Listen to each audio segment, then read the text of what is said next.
Татварын тухай ойлголт. Хувь хүний орлогын албан татварын хөнгөлөлт чөлөөлөлт. Татвар төлөгч иргэн та дараах татварын хөнгөлөлт чөлөөлөлтийг хувь хүний орлогын албан татвараас эдлэх эрхтэй.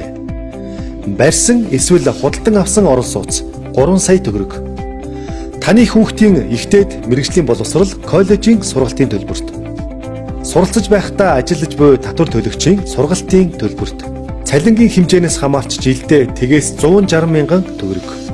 Хувь хүний орлогын албан татварын тухай хуулиар жилийн албан татварт 84 мянган төгрөгийн татварын хөнгөлөлт үзүүлдэг байсан бол 2018 оноос цалингийн орлогоос хамааран хөнгөлөлтийг ялгууртай тогтоосон. Ингэснээр бага цалин орлоготой хүмүүст ногдох бодит татварын хэмжээг бууруулах давуу талтай юм. Дараах хүснэгтэд татварын хувь хэмжээ болон ногдуулсан татварын бодит хувь хэмжээ цалингийн орлогоос хамааран хэрхэн өөрчлөгдөж байгааг харуулав.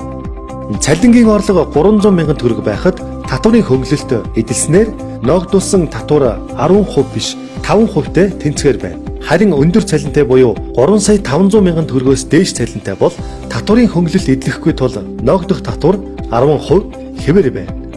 Татварын талаар зөвлөгөө мэдээлэл авах их усүр. Харьяа дүүрэг аймгийн татварын ерөнхий газрын олон нийттэй харилцах алба. Татварын ерөнхий газрын цахим хуудас, цахим шуудан илгээх эсвэл бичгээр хандаж болно. Мэргэжлийн зөвлөгөө авах утас 181288. Монгол Улс эдийн засгийн хамтын ажиллагаа хөгжлийн байгууллагын санаачлан хэрэгжүүлдэг татварын ил тод байдал мэдээлэл солилцооны хөтөлбөрүүдэд гишүүнээр илсэн. Олон улсын татварын зарчмуудыг өөрийн оронд нэвтрүүлснээр татвараас зайлсхийх, зугтах явдал багасч, хуулийн дагуу шударгаар татвараа тайлагнах төлөх явдал нэмэгдэх тул дунд хугацаанд төсвийн орлогыг нэмэгдүүлэх эерэг нөлөөтэй юм.